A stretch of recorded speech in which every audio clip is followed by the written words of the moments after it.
Estaba observando un puente y vi venir del otro lado a un hombre anciano de pelo y barba blanca. «Es Pedro», me dije en voz alta.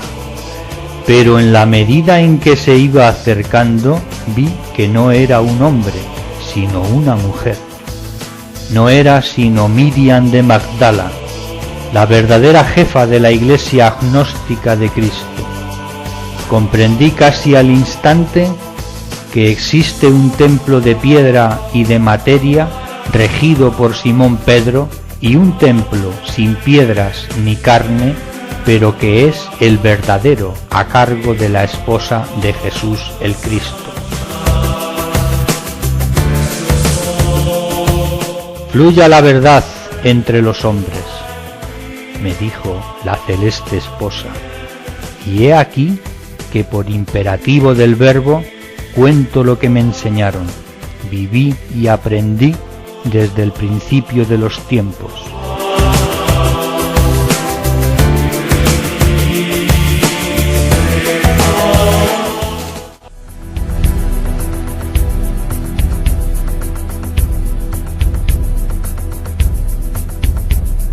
«¡Jeroz! ¡Jeroz!». Los gritos desde la orilla norte del lago hicieron volver la cabeza al rudo pescador. El pueblo de Magdala se estaba despertando, mientras que los pescadores llevaban ya faenando 4 horas desde la madrugada. La noche anterior había dejado a su esposa incómoda y con pequeñas contracciones. La partera y las mujeres de la familia le habían dicho que era cuestión de horas. La pesca de aquel día no iba a ser tanto de pescado, sino de tiernas sonrisas de su retoño. Jeroz remaba con fuerza, mientras su mente se disparaba viendo a su hijo bogar ya de mayor, junto a sí en la cubierta de la destartalada barquichuela. «Yo le enseñaré, será el pescador más fuerte de todo el Tiberíades». No se equivocaba del todo el rudo hombre del lago, pero en el dulce regazo de su esposa no gemía un niño, sino una niña, y sí que sería pescadora, pero no de peces, sino de almas. Se le puso por nombre Miriam, y al nacer en el puerto de Magdala, se le conocería en la historia como María Magdalena, la que fuera compañera del Maestro Jesús de Nazaret. Jeroz se había rendido ante las sonrisas y la mirada tierna de su hija, y ya no le importaba que fuera mujer en vez de varón. «A lo mejor entre ellos nace el Mesías prometido». Luego reflexionaba suponiendo que se había excedido y quizás, si no era el Mesías, podría llegar a ser el sumo sacerdote del pueblo judío, o en todo caso alguien importante que diera a su precaria existencia un significado más elevado que el olor penetrante del pescado que día a día sacaba del lago.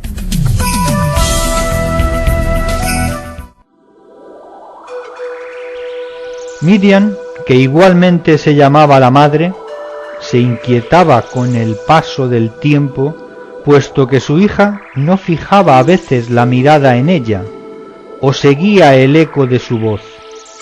Parecía que la niña miraba por encima de las cabezas de las personas que la visitaban, o bien se reía y gesticulaba como si en la sombra o en el espacio libre de alrededor de la cuna se encontraran personajes invisibles. Cierto día en que la pequeña parecía hablar con un personaje invisible frente a su cuna, aconteció algo que heló la sangre de su madre, y es que poco a poco, quedamente, vio cómo su pequeña se elevaba ingrávida sobre el lecho, extendiendo los brazos hacia el infinito. Aquel acto la dejó perpleja, pero terriblemente asustada. Pero decidió no decir nada a Jeroz. puesto que no era algo fácil de explicar a un hombre, y mucho menos a las vecinas de un pueblo tremendamente supersticioso. Finalmente Jerov pudo acceder a estos espectáculos, y el miedo y la reflexión se adueñaron del alma de la pareja. Cierto día, en que los tres venían del oficio de la sinagoga, vieron a un ciego mendigo que, como cada día, desde hacía muchos años, trataba de llamar la atención de los seres compasivos para poder meter algo caliente en su mísero cuerpo. Miriam siempre le traía algunos dátiles o algún mendrugo de pan del día anterior. Incluso, una vez al mes, Jerov le obsequiaba con el pez más grande y sabroso de la jornada. Miriam depositó en su negra y sucia mano un trozo de membrillo. El ciego giró la cabeza hacia la niña como si en ese instante pudiera ver, y con voz muy queda dijo a los padres: «Habéis engendrado a un ángel del cielo. Ella será la mujer más grande de todos los tiempos. Será maldita entre los hombres, pero respetada y adorada por los que han abierto los ojos del espíritu». «¿Qué sabes tú, pobre pecador?». «No son mis palabras ni mis ojos, sino los del propio Dios de nuestros padres, que se ha hecho mujer en el seno de vuestra hija. No os asustéis ni penséis que el maligno ha entrado en vuestro hogar. Dios os ha bendecido con su misterio». Luego el ciego se encogió un poco, volteó la cabeza y comenzó a repetir los salmos del texto sagrado que hablaba de la generosidad hacia los pobres. El tiempo pasó y los fenómenos anormales de la niña se convirtieron en un celoso secreto para sus padres y para sí misma. Miriam de Magdala aprendió a vivir dos realidades en una misma conciencia. Finalmente Jerov tuvo 2 hijos más, y no sólo prosperó en la pesca, sino que se hizo con 2 barcas más. Dios les había bendecido, y la prosperidad reinaba sobre su casa. Eran una familia acomodada, y los padres buscaban un buen partido para su querida hija. A los 6 años, Miriam tuvo una experiencia terrible que la marcaría para el resto de sus días. Se había acostado como cada día, pero no podía dormir. Por el resquicio de la ventana comenzó a ver un extraño resplandor.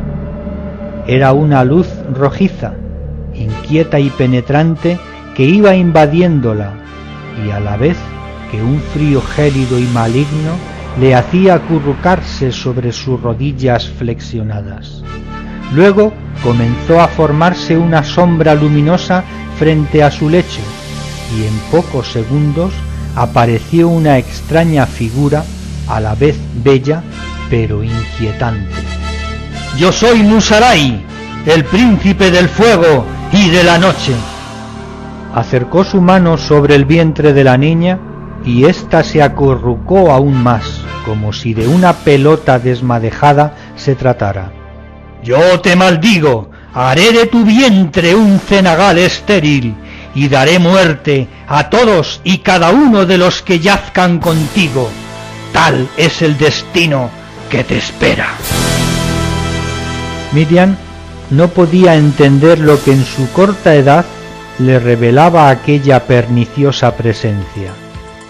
Fueron luego, en los años sucesivos, cuando pudo redimensionar aquella tremenda experiencia que le acompañaría hasta su muerte.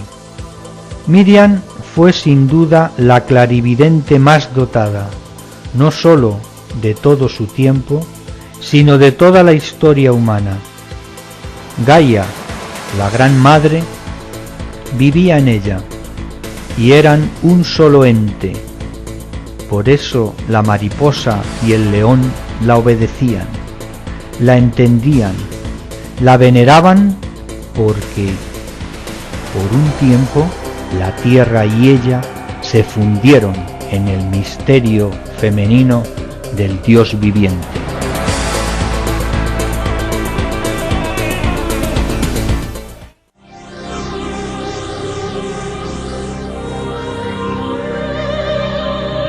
El día en que cumplía los 15 años, tuvo una experiencia que, al igual que la que tuviera a los 6 años, marcó su futuro en forma decisiva.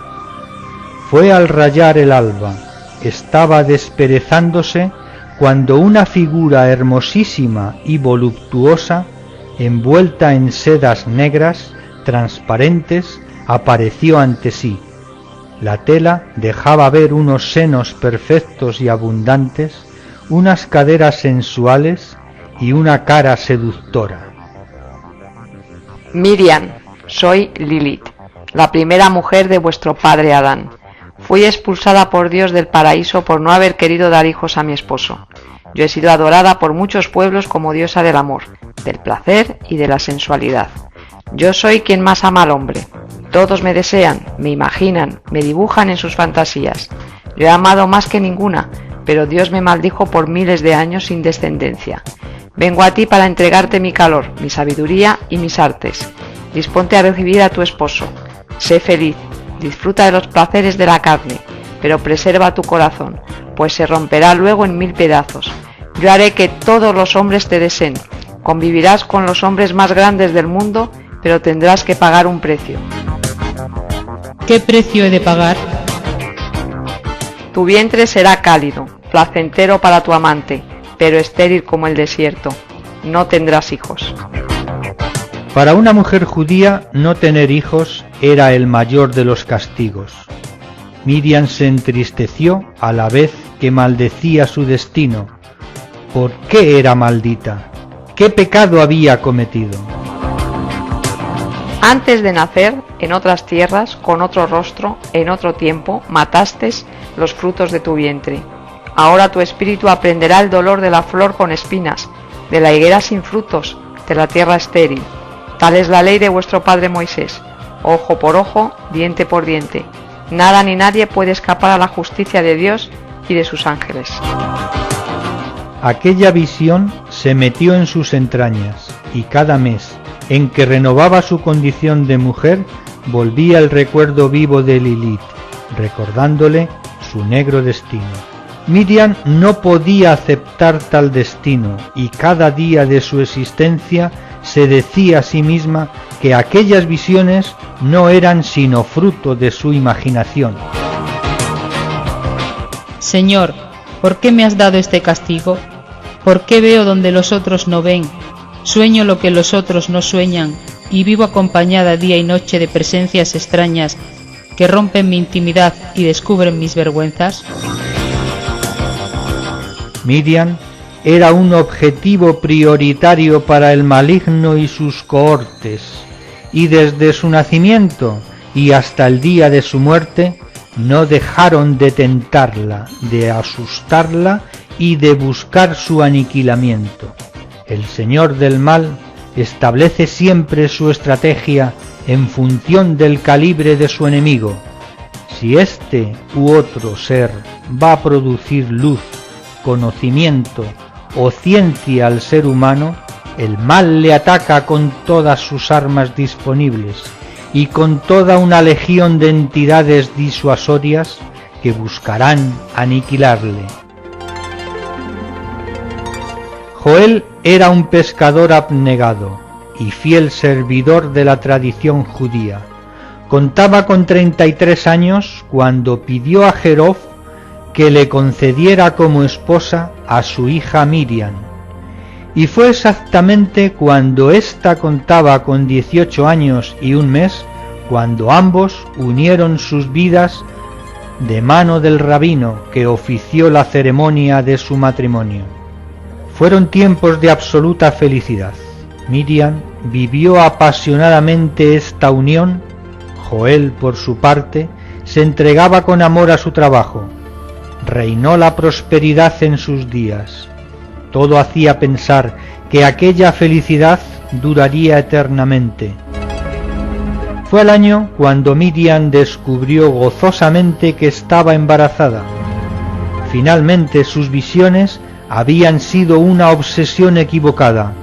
Quizás Dios en su infinita misericordia le había perdonado de sus pecados de otras vidas. La felicidad compenetraba cada átomo de su cuerpo y gozosa se apresuró a contar a sus padres y a sus hermanos la feliz noticia.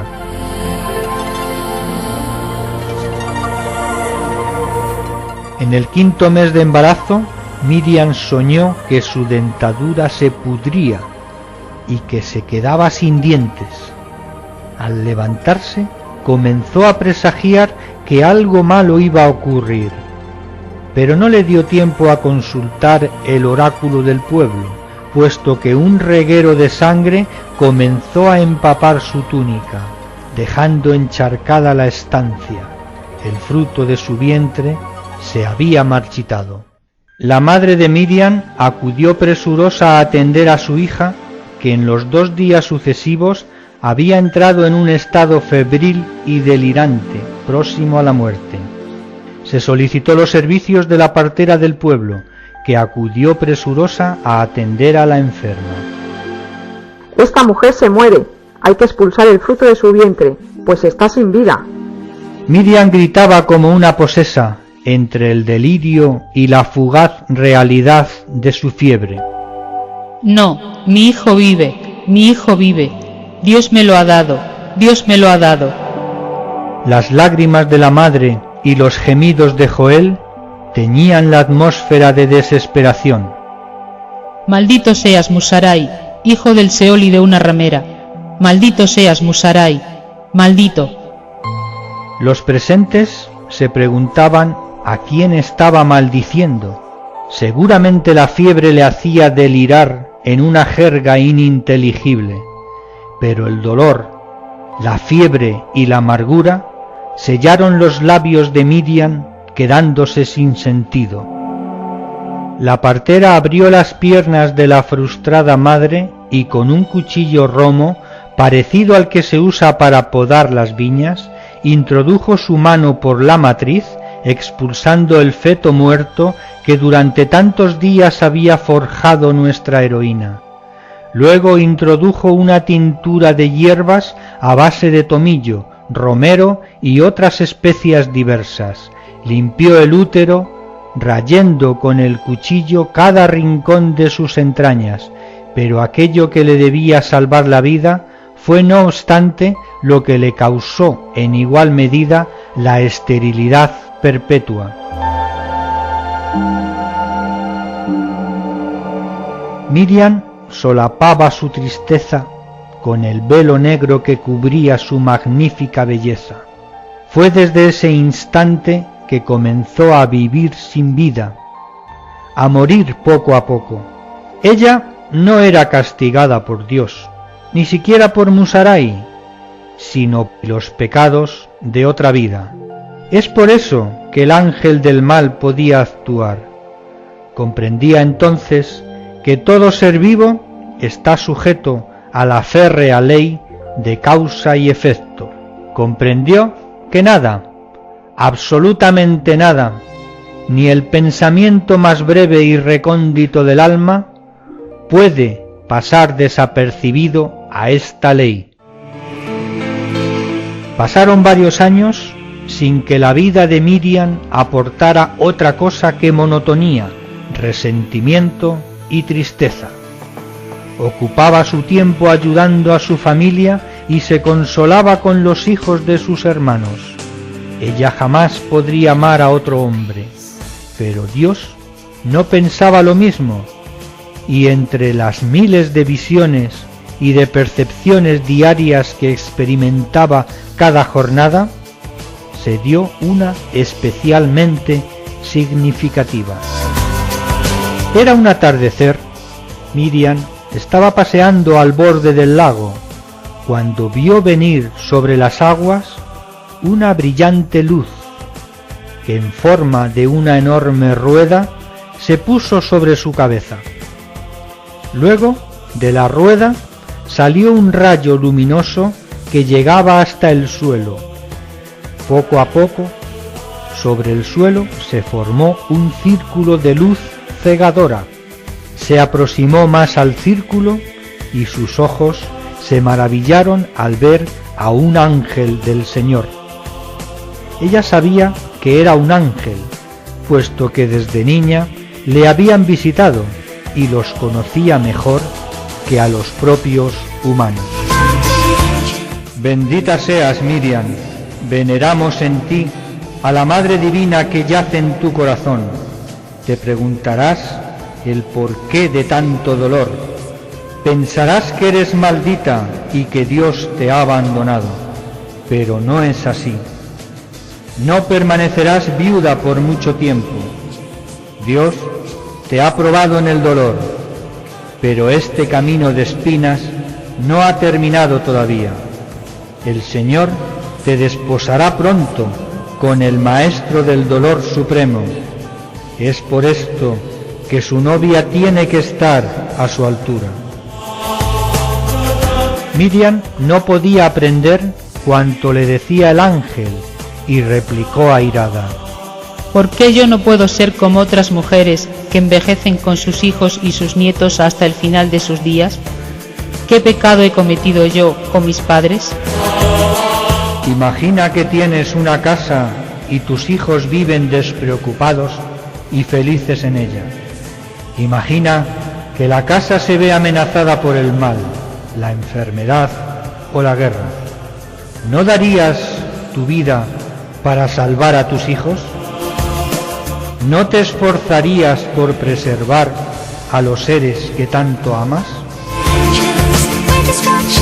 Sí, lo haría con gusto. Entiende, por tanto, Miriam, que Dios se vale de sus seres más queridos para que con su sacrificio puedan vivir felices los inocentes y los pobres de espíritu. Es por eso que el que más conciencia tiene, más se entrega, más trabaja y más se abniega con sus semejantes. Dios se regenera día a día en sí mismo mediante el dolor de los que más ama. Pocos entienden este misterio, pero benditos serán eternamente los que han dado su vida y han sufrido por sus semejantes.